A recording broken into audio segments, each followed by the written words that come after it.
Profesor, ¿qué página? 200. Canto 11. Estamos todos presentes, ¿no es cierto? Alguien falta, me parece, o todos estamos completos. Sí, están bien. Todos estamos. Ay, ay.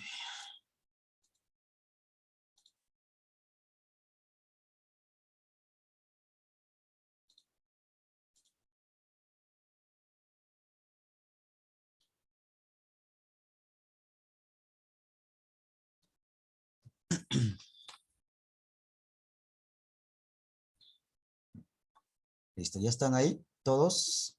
Mientras vayan ubicándose. Canto 11. ¿Recuerdan la lectura que hicimos el día lunes, me parece? Lunes creo que fue. Sobre el cerebro y adquisición de la lectura. ¿Recuerdan o no?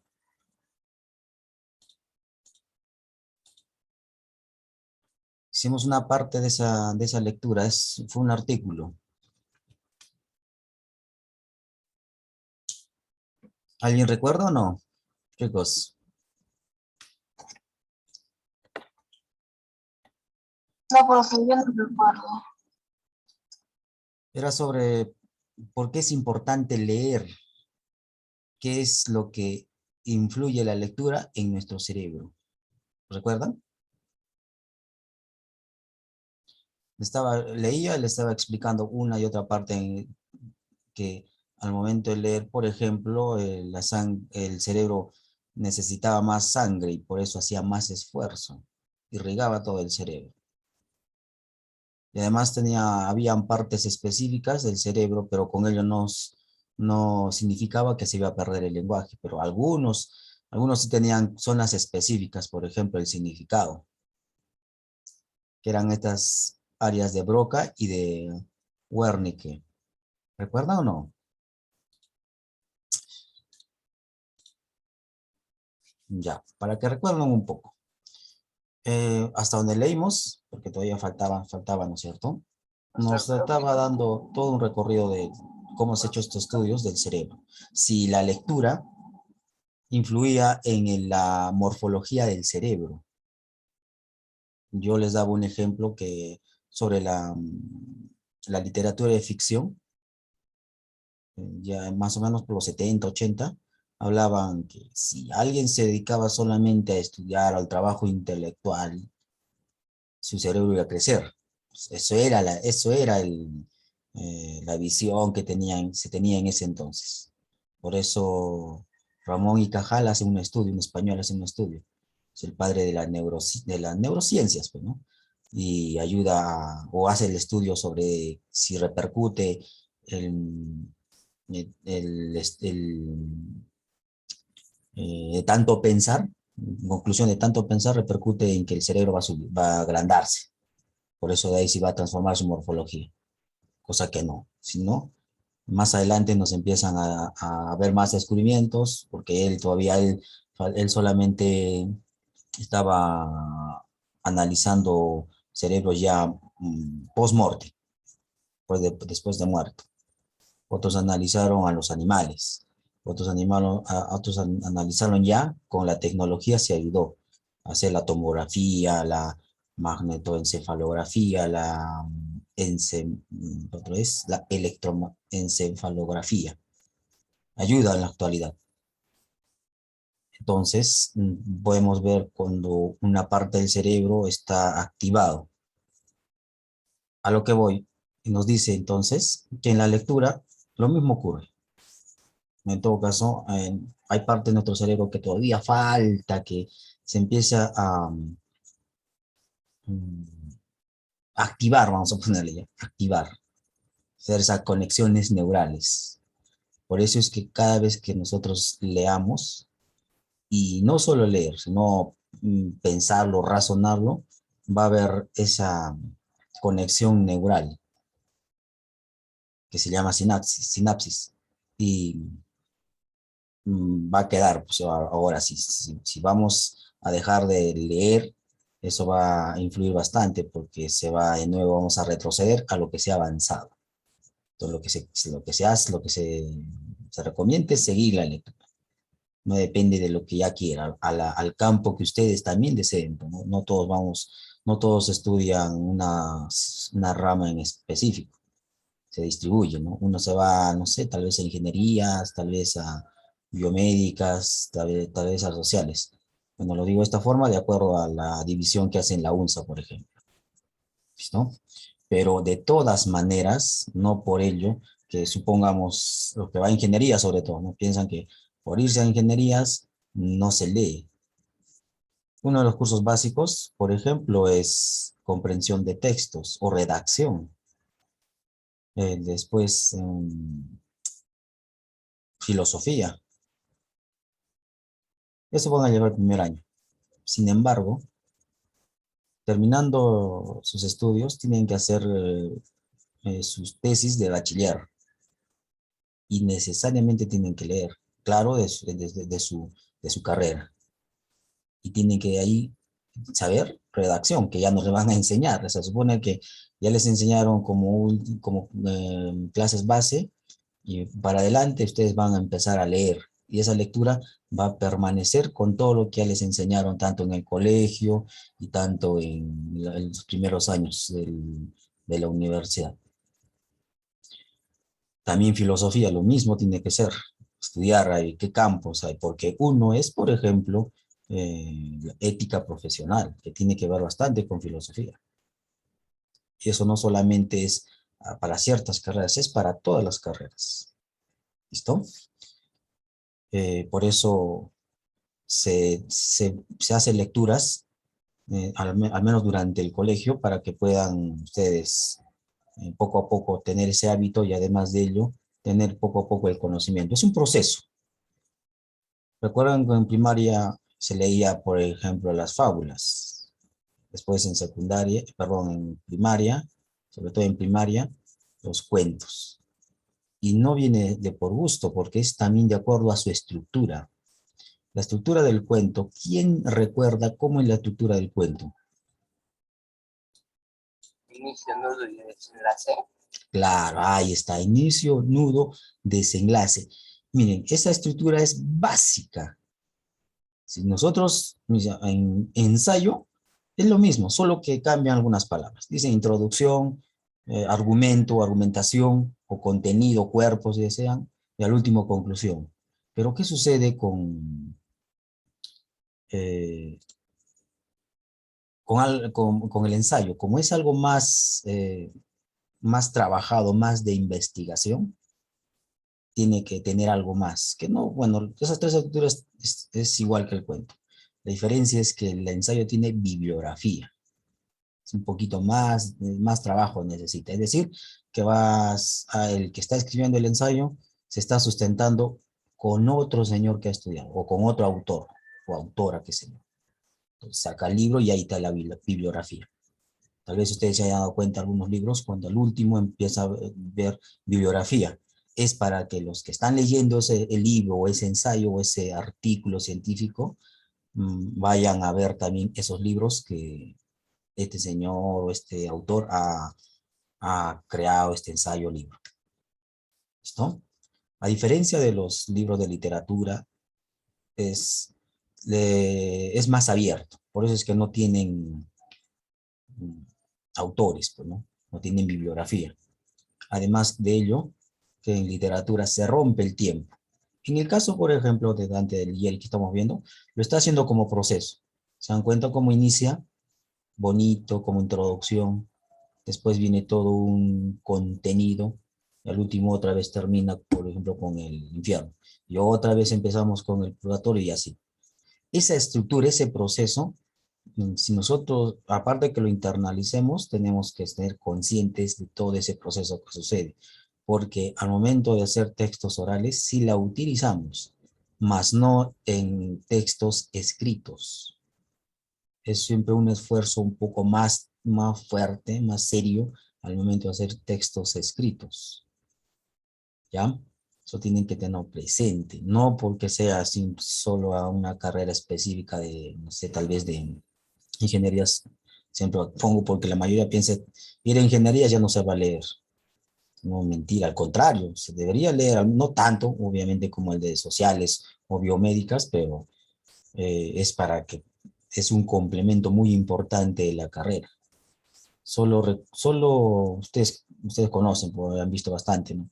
Solo vean con películas, bueno, no lo dicen, pero por ejemplo, Newton, Einstein, todos los demás científicos tenían que leer. Son los que han salido, han sobresalido también, pues, porque leen y toda la literatura científica que está detrás de ellos.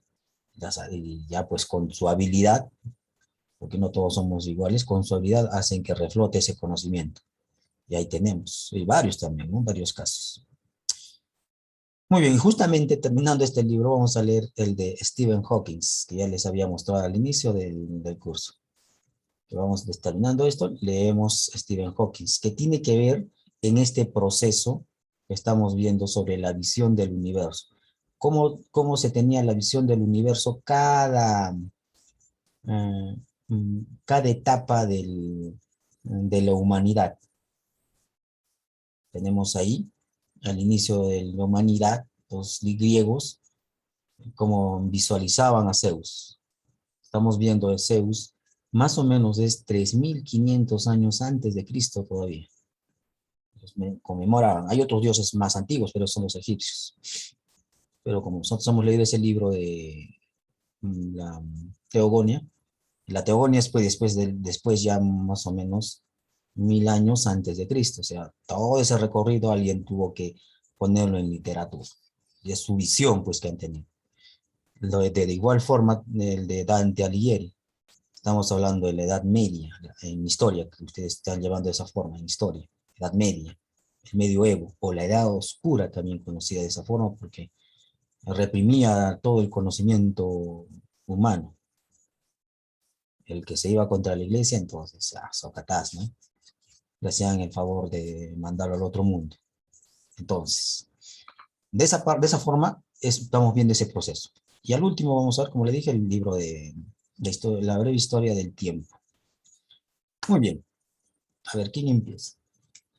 Empieza Estefano, a ver. What to say? Ya. Canto 11. Primer círculo. La soberbia oración de los soberbios. Umberto Altobrandeschi. Oderisi de Agobio. Provenzano Salvani. Los almas se acercan entonando una hermosa paráfrasis del Padre Nuestro. Son los soberbios que terminan humillados por el peso de las enormes piedras que llevan sobre los hombros, mientras los acompañan hasta el camino por el que tienen que seguir subiendo. Van apareciendo a nuestra vista y explicando su historia y su actual situación algunas de las almas. Nueva y breve referencia a las calamidades que esperan a Dante en el futuro. Oh Padre nuestro que estás en los cielos, aunque no circunscripto a ellos, sino por el mayor amor que arriba sientes hacia los primeros efectos. Alabados sean tu nombre y tu poder por todas las criaturas, así como se deben dar gracias a todas las emanaciones de tu bondad. Vénganos la paz de tu reino, a la que no podemos llegar por nosotros mismos, a pesar de toda nuestra inteligencia. Si ella no se dirige hacia nosotros, así como los ángeles te sacrifican su voluntad entonando Hosana, deben sacrificarte la suya los hombres. Dadnos hoy el pan cotidiano, sin el cual retrocede por este áspero desierto aquel más se afana por avanzar, al que más se afana por avanzar. Y así como nosotros perdonamos a cada cual el mal que nos ha hecho padecer, perdónanos tú, benigno, sin mirar a nuestros méritos. No pongas a prueba nuestra virtud, si no libramos de quien nos investiga de tantos modos. No hacemos, oh Señor amado, esta última súplica por nosotros, pues ya no tenemos necesidad de ella, sino por los que tras de nosotros quedan. De esta suerte, pidiendo para ellas y para nosotros un feliz viaje. Iban aquellas almas soportando su carga, semejante a la que a veces cree uno llevar cuando está soñando. Desigualmente cargadas y desfallecidas, caminaban alrededor del primer círculo, a fin de purificarse de las vanidades del mundo. Si desde allí siempre se ruega por nosotros, ¿qué no podrán decir y hacer por ellas desde aquí los que a su voluntad reúnen la gracia divina? Es preciso ayudarles a lavarse las manchas que del mundo llevaron, para que puedan llegar limpias y ágiles hasta las estrelladas esferas.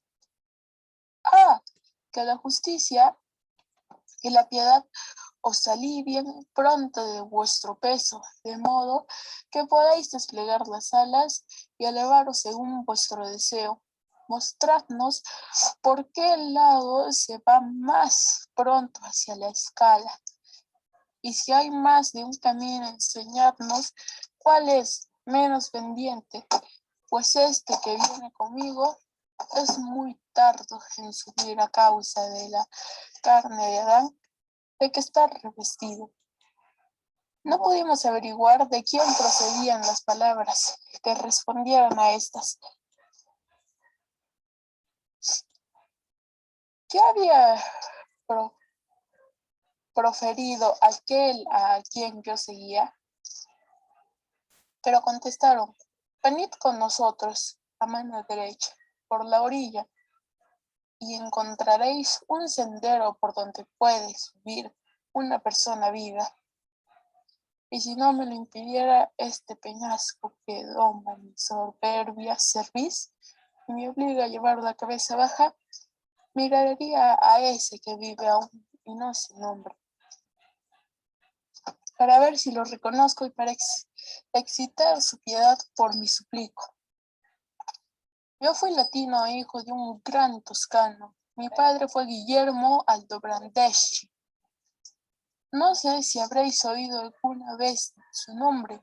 La antigua nobleza y las brillantes acciones de mis antepasados me hicieron tan arrogante que, no pensando en nuestra madre común, tuve tanto desprecio hacia los demás hombres, que este mismo desprecio causó mi muerte. ¿Cómo, cómo lo saben los ceneses? ¿Y cómo saben en Capanático? Hasta los niños. Yo soy Humberto, y no es a mí solamente a quien he perjudicado mi orgullo, sino que también ha acarreado la desgracia a todos mis parientes. Por mis pecados me veo en la presión de soportar aquí este peso, hasta dejar a Dios satisfecho. Ya que no lo hice entre los vivos, debo hacerlo entre los muertos. Al oírlo, bajé la cabeza, y uno de ellos, que no era el que hablaba, se volvió bajo el peso que lo agobiaba. Me vio, conocióme y me llamó, teniendo los ojos fijos y gran trabajo en mí, que caminaba inclinado junto a ellos. Oh, le dije, ¿no eres tú, Oderesi, honor de Gubbio y de aquel arte que llaman de iluminar en París? Hermano, me dijo, más agradan los dibujos que ilumina Francesco Bolognese. Ahora todo el honor es suyo. Si bien yo participo en él, no hubiera yo sido en vida tan generoso a causa del gran deseo de sobresalir en mi arte que dominaba mi corazón. De tal soberbia aquí se paga la pena, y estoy aquí, gracias a que cuando aún podía pecar, volví mi alma a Dios. ¡Oh, vanagloria del ingenio humano! ¡Cuán poco dura tu lozano verdor cuando no alcanza épocas de ignorancia! Creía Cimabue ser árbitro en el campo de la pintura, y ahora es Giotto a quien se aclama, de modo que ha quedado oscurecida la fama de aquel. De igual modo,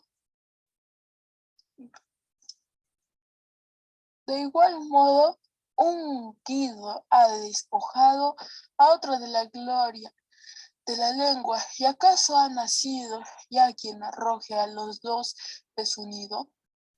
El rumor del mundo no es más que un soplo, que tan pronto, que tan pronto viene de un lado como otro, cambia de nombres, lo mismo que cambia de sitios. De aquí a 1000 años no será mayor tu fama, si mueres viejo que si hubieras muerto siendo niño, antes de dejar la papilla y el sonajero. Ese espacio de tiempo comparado con la eternidad es mucho más corto que un abrir y cerrar de ojos respecto al círculo que más lentamente se mueve en el cielo. En toda la Toscana resonó el nombre de ese que va caminando paso a paso delante de mí, y ahora apenas se lo menciona en Siena. ¿De dónde era, señor, cuando fue destruida la ira florentina? En aquel tiempo era tan altanera como ahora es prostituta. Lo que entre los vivientes llamáis fama es semejante al color de la hierba, que viene y va, y al sol que las decolora en el mismo que ha hecho brotar sus tiernos tallos. Le contesté: tus verídicas palabras infunden en mi corazón una buena humildad y abaten mi hinchazo. Pero, ¿quién es ese del que hablas ahora? Ese, me respondió, es Provenzano Salvani. Está aquí porque tuvo la presunción de reunir en su mano todo el gobierno de Siena. Ha marchado y continúa marchando sin reposo desde que murió, pues en tal moneda paga quien allá se ha mostrado demasiado audaz. Le repliqué: si un espíritu que, para arrepentirse, aguarda al final de su vida, permanece en la parte superior de la montaña, y no sé te lo ayude un, un ferviente oración. No tuvo hasta este sitio, hasta haber transcurrido un espacio de tiempo igual al que vivió. ¿Cómo es que se le ha permitido a ese llegar hasta aquí? Muy bien, gracias, Esteban. Hay que tener cuidado con las palabras. Hay que visualizar bien. Dice inferior, no dice superior. ¿Ya? Con cuidado. Sigue Ludwig.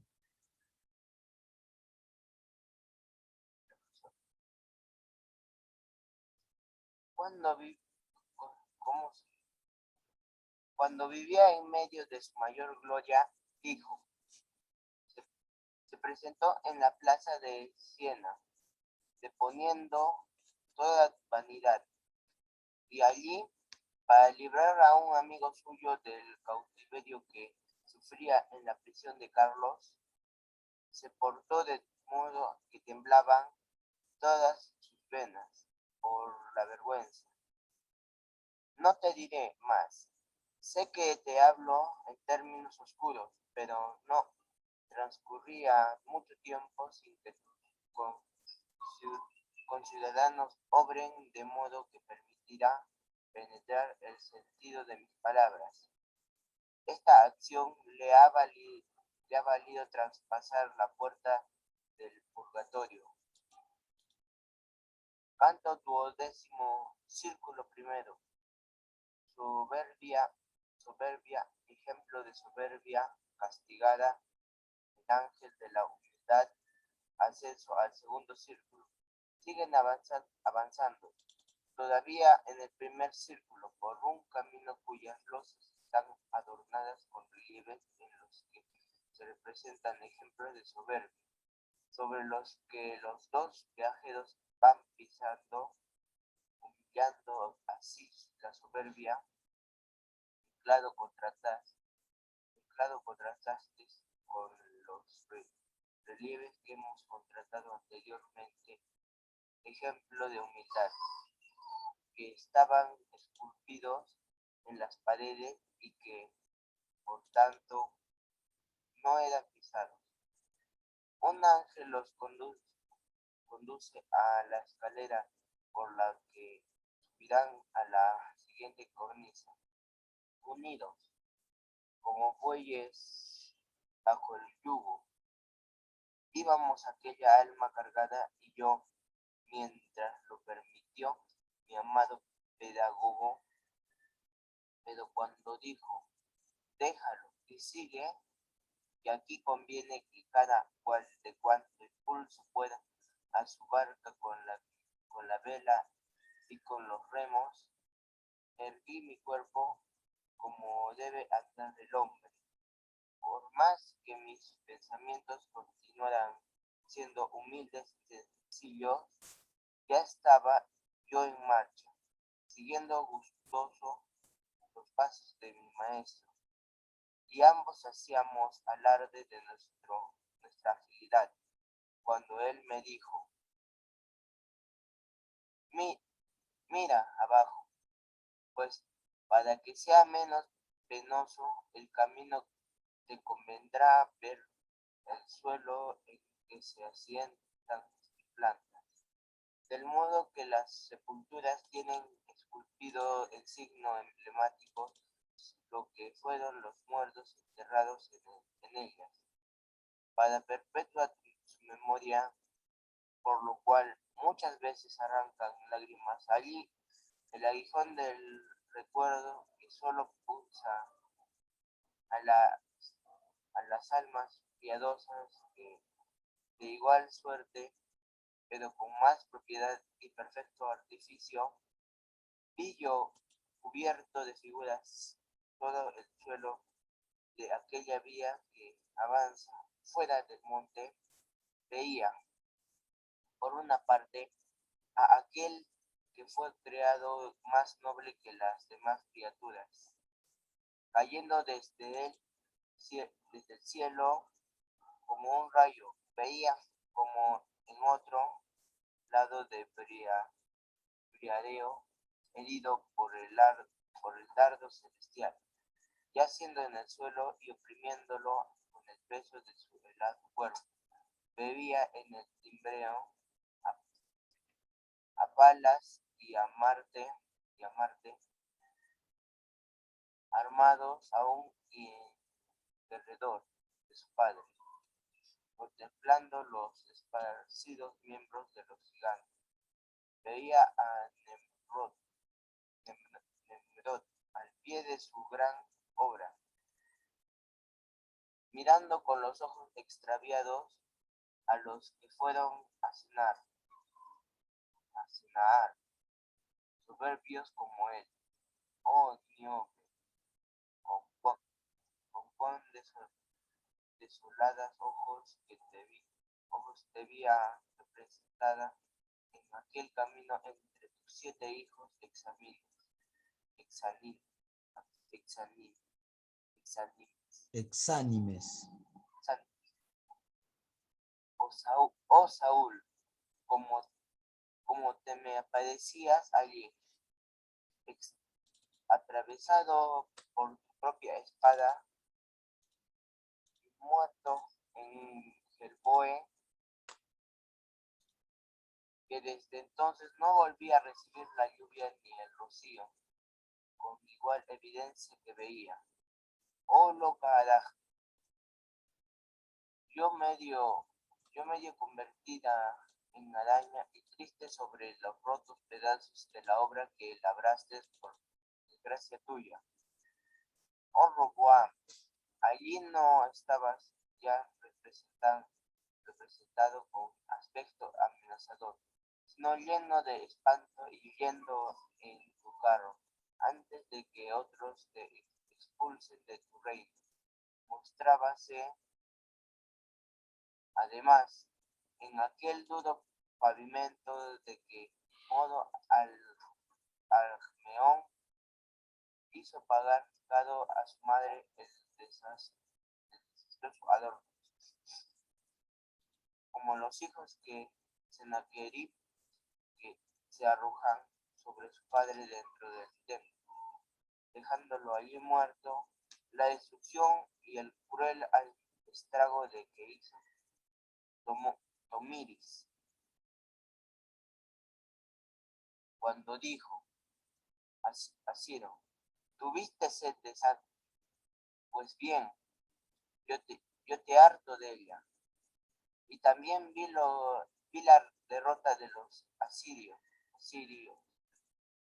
después de la muerte de Holofernes y el destrozo de su ejército fugitivo.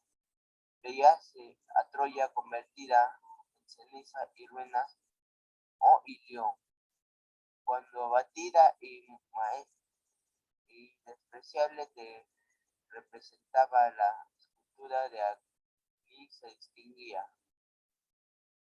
¿Quién fue el maestro cuyo pincel pudil rostro de tales sombras y actitudes que causarían admiración al más agudo ingenio?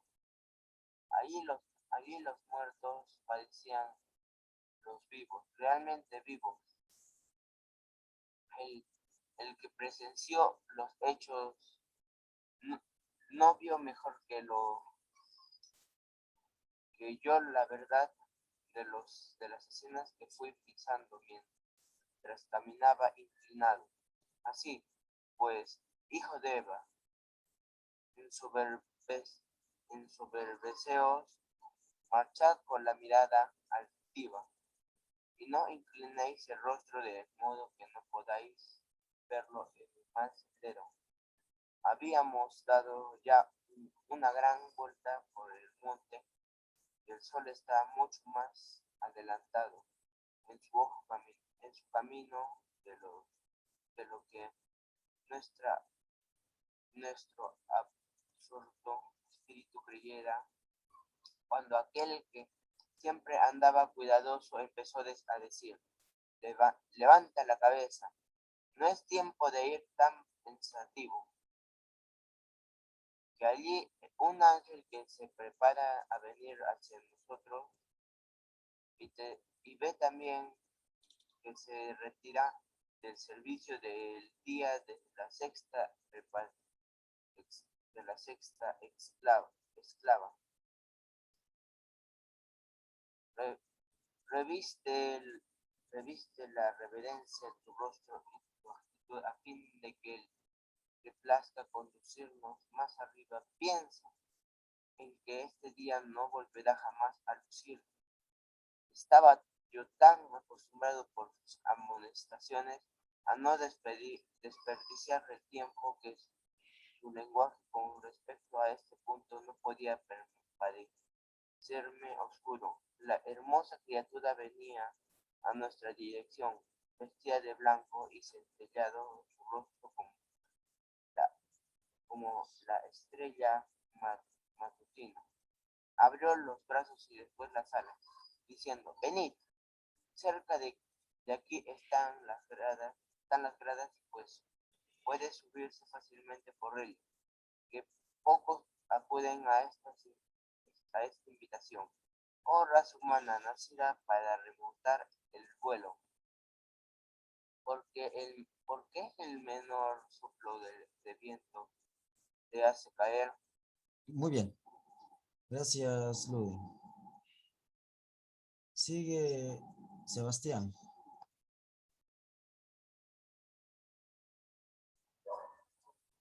Nos condujo hacia donde la roca estaba cortada, y allí agitó sus alas sobre mi frente, permitiéndome luego seguir con seguridad el camino. Así como Para subir al monte donde está la iglesia, que a mano derecha y más arriba de Rubaconte predomina la bien gobernada ciudad. Se modera la rápida pendiente por medio de las escaleras hechas en otro tiempo, donde estaban seguros los documentos y las medidas oficiales. Así también aquí, de un modo semejante, se templa la aspereza de la escarpada cuesta, que desciende casi a plomo desde el otro círculo. Pero es preciso pasar rozando por ambos lados con las altas rocas. Mientras nos internábamos en aquel angostura, oímos voces que cantaban Beati Quaqueres Spiritu, de tal manera que no podría expresarse con palabras. Ah, Juan, Perdón, es que ahí dice pobre espíritu, ya, perdón. Sigue. cuán diferentes los del infierno son estos desfiladeros. Aquí se entra oyendo cánticos y allá horribles lamentos. Subíamos ya por la escalera santa y me parecía ir más ligero por ella, que antes iba por el camino llano, lo que me obligó a exclamar: Maestra, ¿de qué peso me han aliviado? Pues ando sin sentir apenas cansancio alguno. Respondióme: cuando las P que aún quedan en tu frente, casi borradas, hayan desaparecido enteramente, como ya desaparecido una de ellas, tus pies obedecerán tan sumisos a tu voluntad, que lejos de sentir el menor cansancio, sentirán placer en moverse. Al oír esto, hice como los que llevan algo en la cabeza y no lo saben, pero lo sospechan por los ademanes de los otros, que procuran aceptarlo con ayuda de la mano, la cual busca y encuentra y desempeña el oficio, que no es posible encomendar a la vista. Extendí los dedos de la mano derecha y solo encontré 6 de las letras que el ángel de las llaves había grabado en mi frente. Y al ver lo que yo hacía, se sonrió mi maestro. Canto 13º. Segundo círculo. La envidia. Ejemplo de caridad. Sapía de Siena. Avanzando por la segunda terraza de los envidiosos y tras cruzarse con algunos espíritus en vuelo, se encuentran en un grupo de almas apoyadas en las rocas y casi confundidas con ellas, vestidas de humildes hábitos. Habíamos llegado a lo alto de la escala, donde por segunda vez se adelgaza la montaña destinada a la purificación de los que suben por ella. También allí la ciñe de alrededor un rellano como el primero, solo que el arco de su circunferencia es más corto. En él no hay esculturas ni nada parecido. Y así el ribazo interior como el camino presentan al desnudo el color lívido de la piedra. Si esperamos aquí a alguien para preguntarle hacia qué lado hemos de seguir, decía el poeta, temo que tardaremos mucho en decidirnos. Dirigió la vista fijamente hacia el sol. Afirmó en el pie derecho en el centro de rotación e hizo girar su costado izquierdo. Oh dulce luz, en la que confío para entrar por el nuevo camino. Condúcenos, decía, como conviene ser conducidos por este lugar. Tú das calor al mundo. Tú lo iluminas, tus rayos, pues deben servir siempre de guía, a menos que otra razón disponga lo contrario. Ya habíamos recorrido en poco tiempo y merced a nuestra activa voluntad un proyecto como el que acá en la Tierra se cuenta por una milla. Cuando sentimos volar hacia nosotros, pero sin vernos, algunos espíritus que, hablando, invitaban cortésmente a tomar asiento en la mesa del amor. La primera voz que pasó volando decía indistintamente, Minum non habent, y se alejó repitiéndolo por detrás de nosotros. Antes de que dejara de percibirse enteramente a causa de la distancia, pasó otra gritando, yo soy Orestes, y tampoco se detuvo. Oh padre, dije yo, ¿qué voces son esas? Y mientras eso preguntaba, oímos una tercera que decía, amad a los que os han hecho daño. El buen maestro me contestó, en este círculo se castiga por la culpa de la envidia, y por eso las cuerdas del castigo son movidas por el amor. El freno de ese pecado debe producir diferentes sonidos, y creo que lo oirás, según me parece, antes de que llegues al paso del perdón. Pero fija bien tus miradas a través del aire, y verás algunas almas sentadas delante de nosotros, apoyándose todas a lo largo de la pared de roca. Entonces abrí los ojos más que antes. Miré hacia adelante y vi sombras con mantos cuyo color no era diferente del de la piedra. Luego que hubimos avanzado algo más oí exclamar, María, ruega por nosotros. Y Miguel y Pedro y todos los santos, rogad. No creo que hoy exista en la tierra un hombre tan duro que no se sintiese movido de compasión hacia lo que vi enseguida. Pues cuando llegué junto a las almas y pude observar sus actos claramente, brotó en mis ojos un gran dolor. Me parecían cubiertas de pobres vestimentas, cada cual se sostenía a otra con la espalda, y todas lo estaban a su vez por la roca, como los ciegos a quienes falta la subsistencia, que se colocan a la puerta de la iglesia y solicitan el socorro de sus necesidades, apoyando cada uno su cabeza sobre la de otro, para excitar más pronto la compasión, no por medio de sus palabras, sino por su aspecto, que no conquista menos. Y del mismo modo que el sol no llega hasta los ciegos, así también la luz del cielo no quiere mostrarse a estas sombras de las que hablo. Perdón, chico. Sí. Pues todas tenían los párpados cosidos con alambre, como se hace con los gavilanes salvajes para domesticarlos. Mientras iba andando me parecía inferir una ofensa, viendo a los otros sin poder ser visto por ellos, por lo cual me volví hacia mi prudente consejero. Bien sabía él lo que quería significar mi silencio. Así es que no esperó mi pregunta, sino que me dijo, habla y sé breve y sensato.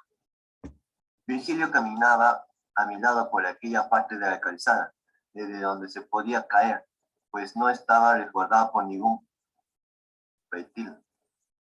Hacia mi otro lado estaban las devotas sombras, las cuales lanzaban con tanta fuerza sus lágrimas a través de su horrible costura, que bañaban con ellas sus mejillas. Me dirigí a ellas y dije, oh gente segura de ver la más alta luz del cielo, único fin a que aspira vuestro deseo.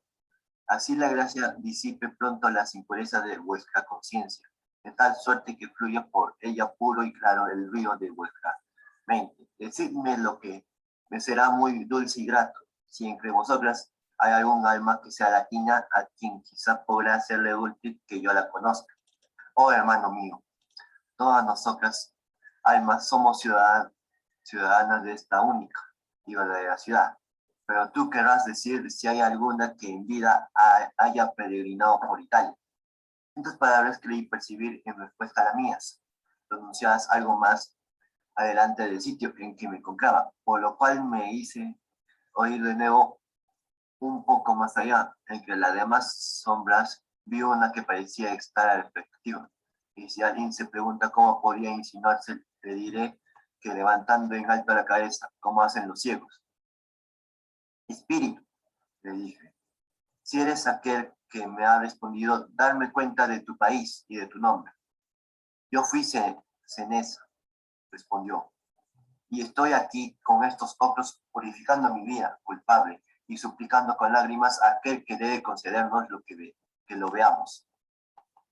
No fui sabia, por más que me llamaron sapía, me alegraron más los males ajenos que mis propias venturas.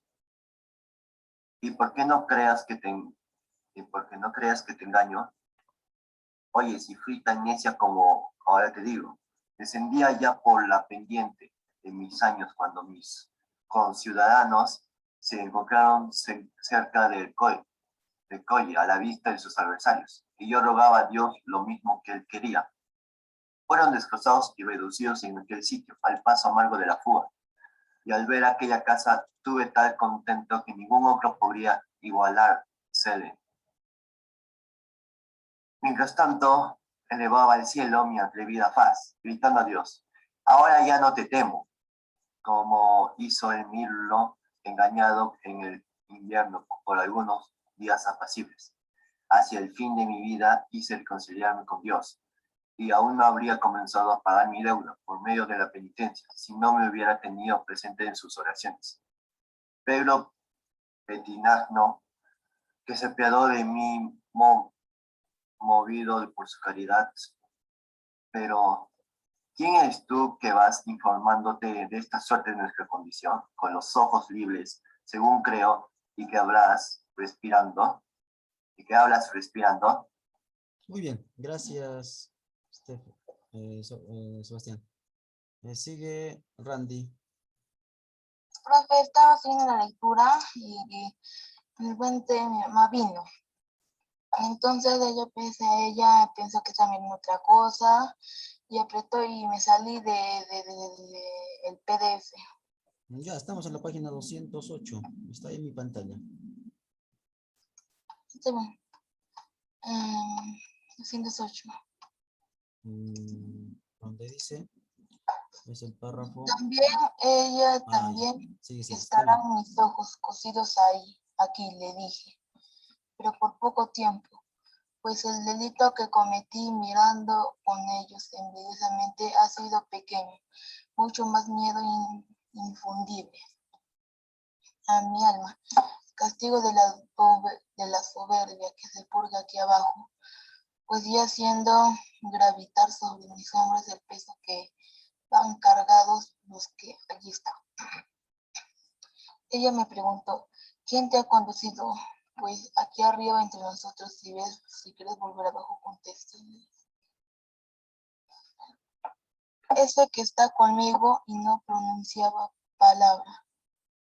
Estoy vivo, por lo cual dime, espíritu elegido. Si quieres que en la tierra mueva en tu favor aún los pies mortales. Eso sí es una cosa nunca oída, repuso, y una gran señal de que Dios te ama. Ruégote, por tanto que me auxilies en tus oraciones, y te suplico por aquello que más desees, que si vuelves a pisar la tierra de Toscana, me pongas en buen lugar con mis parientes. Les verás entre aquella gente vana que Dios confía en Talamonte, y esa esperanza, más descabellada de la que encontrar a Diana, los perderá. Pero los que creen que los ceneses tendrán puerto de mar, serán una flota, perderán a una. Canto 14. Segundo círculo, la envidia. ¿Quién es ese que gira en torno a nuestro monte antes que la muerte lo haga? Hecho emprender su vuelo y lo abre y cierra sus ojos según su voluntad. Ignoro quién sea, pero sé que no va solo. Pregúntale tú, ¿qué está más próximo a él? Y trátalo con dulzura, de modo que se preste a hablar.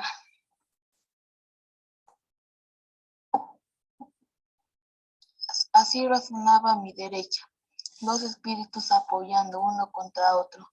Después levantaron la cabeza para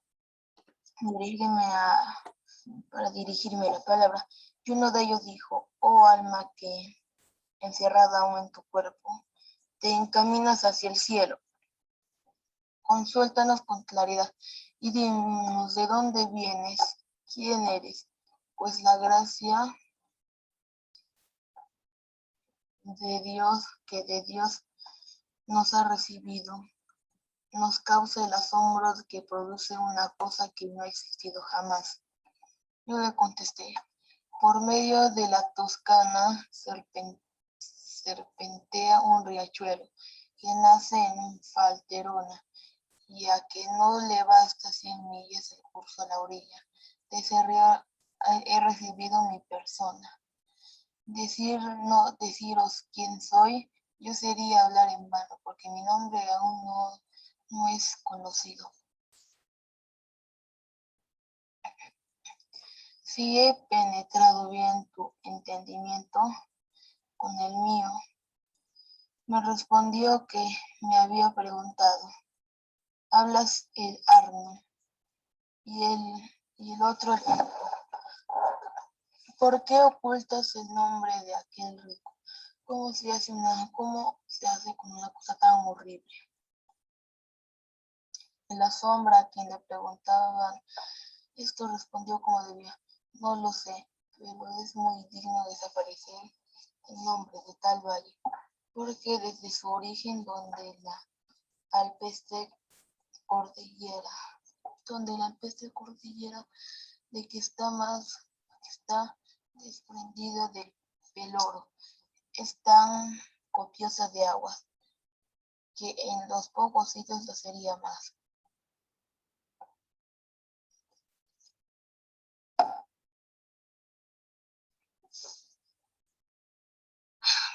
Hasta el punto de que se distribuye lo que las nubes habían sacado del mar a quien deben los ríos el caudal, que va con ellos todos los pobladores enemistados con la virtud, la persiguen como una serpiente, ya sea por desventura del país o ya por una mala costumbre,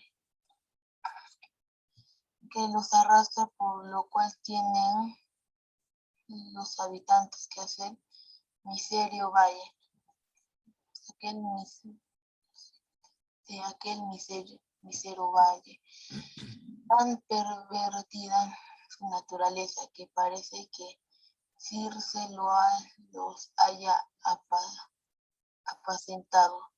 Aquel río lleva primeros de bicos por entre los sucios puercos, más dignos de bellotas que de otro alimento condimentado para uso de los humanos. Llegando abajo encuentra viles bosquecillos, más rabiosos de los que permite su fuerza, y a quienes tuerce con desdén. El ocio va descendiendo y cuando más acreciente su caudal, tantos más perros encuentra convertidos en lobos. En aquel maldecido y desdichado valle bajando, luego por entre profundas gargantas tropieza con las encañadas zorras, que no temen lazo que pueda coger.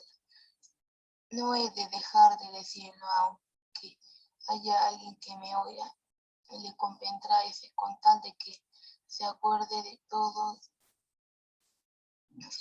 lo que la verdad me hace decir. Ve a tu nieto que se convierte en cazador, cruel de ellos lobos, sobre la orilla del feroz río, y a todos los atemoriza. Véndele dinero su carne, aún estando viva. Después los mata como si fuesen bueyes viejos y quita a muchos la vida. Y así el mismo honor ensangrentado sale de la triste selva, dejándola de tal modo que aquí a 1000 años no volverá a su estado primitivo. Como al anuncio de futuros males, se turba el rostro del que lo escucha. Vengan de otra alma, donde quiere el peligro que no amenace. Y así vi yo turbarse y entristecerme a la otra alma que estaba escuchando. Apenas hubo recapacitado sobre aquellas palabras. El lenguaje de una y el rostro de otra excitaban en mi deseo de saber sus nombres. Hicéles entre ruegos esta pregunta, y el espíritu que antes me había hablado repuso: ¿Quieres que yo consienta en hacer por ti, que tú no haces por mí? pero pues Dios permite que se transluzca. Tanto su gracia en ti no dejaré de satisfacer tus deseos, sabe pues que yo soy Guido de Duca.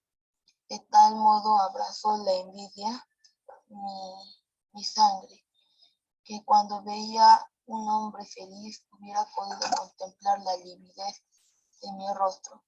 Por esa hora ciego a mies, La mies. la mies de mi semimiente. Semimiente, Simiente. no es simiente. Simiente. Oh raza humana, ¿por qué pones tu corazón en lo que requiere una posición exclusiva? Este Rinieri. Rinieri honras y pres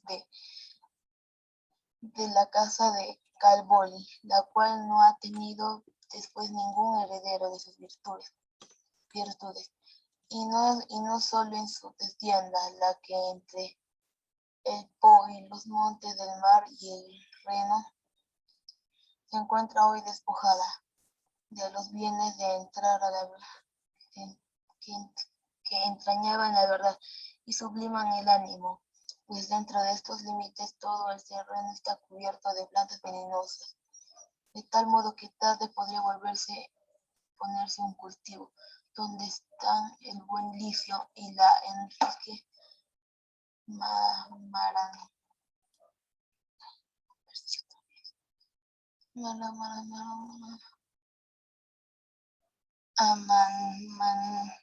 Manardi, Pedro Travesaro y Guido de Carpinga. ¿Carpiña o Carpigna?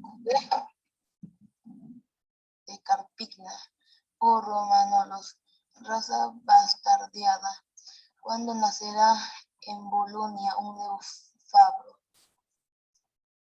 cuando en Faenza echará raíces otro Bernardino di Fosco, hermoso tronco salido de una insignificante semilla. No te asombres, Toscano, si ves que lloro al recordar a Guido de Prata y a Ugolino de Azón, que vivió entre nosotros, a Federico Tignoso y a otros los suyos, a la familia Atravesara y a los Anaxti, casas ambas que están hoy desprovistas de la virtud de sus mayores. No te extrañaré mi duelo al recordar a las damas y a los caballeros las empresas de la nobleza que inspirará amor y cortesía allí, donde ahora han llegado a ser tan depravados los corazones. Obren, Pretinoro, ¿por qué no desapareciste cuando tu antigua familia y muchos de tus habitantes huyeron para no ser culpables? Bien hace Pacnacabal que no reproducirse, y por el contrario hace mal Castrocaro y peor Conio, que se empeña en procrear tales condes. Los paganis se portarán bien cuando huya del demonio, pero no tanto que consiga dejar de sí un buen recuerdo. Oh Guino de Fantoli, tu nombre está bien seguro, pues no es de esperar que haya nadie que por degenerado que sea pueda sobrepasarte. Pero déjame, Toscano, que ahora me son más gratas las lágrimas que las palabras. Tanto es que lo que me ha oprimido la mente nuestra conversación. Muy bien. Gracias, Randy. Ya terminamos todo, ¿no? Y algunas indicaciones, chicos. A ver, ya le he dicho ya también a ver, a ver. Luis, también tienes que tener cuidado te has pasado algunas palabras. Hay que visualizar bien el texto. Por eso, ya no miremos una palabra por palabra. Igualmente, Randy, una palabra por palabra. Traten de visualizar toda una oración o al menos 3 palabras. Porque ya conocemos esas palabras. Sabíamos que aquellas, perdón, ¿qué? Aquellas. Apenas ya visualizamos, ya sabemos qué dice, entonces vemos la siguiente. Cuanto más rápido, mucho mejor. Vamos a ampliar nuestra visión en la lectura. Y ello nos va a visualizar hasta dónde vamos a hacer el pause. Es más, cuando uno hace la pausa, por ejemplo, dice, tanto es lo que me ha oprimido la mente nuestra conversación. Ahí hacen una pequeña pausa. Ya saben más o menos la pausa que hacemos, se hace al momento de lectura. Y para ello ustedes ya están visualizando todo esto. ¿Hasta dónde más o menos es hay otra pausa? Y entonces aspiran de nuevo el aire. No tanta, pues, ¿no? Es una cuestión de práctica, por eso. Leer con la lectura y poco a poco controlar también la respiración, las pausas, la entonación. Listo, Randy, también. Tener siempre cuidado. Y te veo siempre hay los detalles en esto, en respetar las comas, pero poco a poco. La frase dice, Roma no se hizo de noche a la mañana, pues, ¿no? Muy bien, chicos. ¿Alguna, ¿Alguna pregunta tal vez de la lectura? Antes que me olvide. Nos hablaba de la P. Perdió la primera P. ¿Cuántas P tenía en la frente Dante?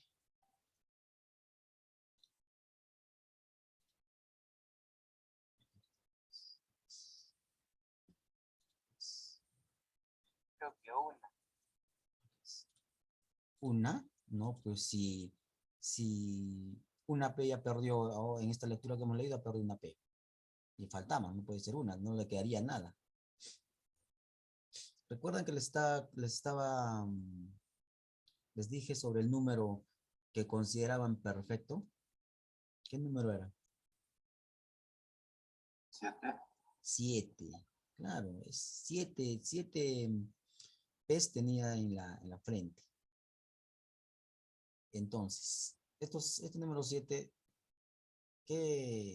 ¿por qué es importante? ¿Por qué es algo perfecto para esas épocas? Les explicaba también eso.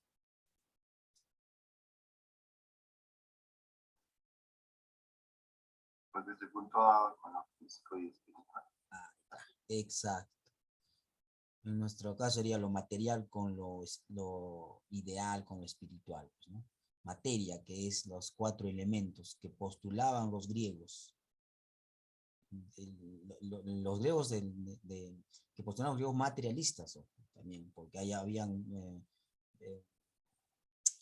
filósofos griegos idealistas, como Platón, Sócrates, Parménides, Zenón, y bueno, muchos más. Entonces, ellos, un sector postulaba, hasta que llegaron otros y juntaron todo ello. Pero seguían pues pensando, todavía faltaba conocer más ese conocimiento, ya con los tiempos de Dante, siglo XI, XII, XIII, XIV, XV ya, hasta el XVI más o menos, se empezaba sobre esta fusión de estos dos elementos. Igual que nosotros, pues, ¿no? Por eso nos dicen, o hay un postulado de la quinta esencia. Nosotros somos la quinta esencia. ¿Por qué? Porque somos la fusión tanto de lo material con lo inmaterial. Porque el pensamiento no la vemos, pero lo tomaron como espíritu. Muy bien, chicos. Hasta aquí entonces la clase. Hasta mañana. Hoy día estamos viernes, ¿no? Entonces, hasta el día lunes. Chao, chao, cuídense. Feliz fin Hasta de la próxima, semana. Si profesor. Cuídense. tienen alguna pregunta, hagan alguna pregunta. Chao, cuídense, cuídense. Chao, profe. Chao, cuídate, Estefan. Hasta luego, profesor. Chao, cuídense. Profesor, cuídese. Ya, cuídense. Chao, gracias, Luis. Yo, profe, cuídese. Chao, chao.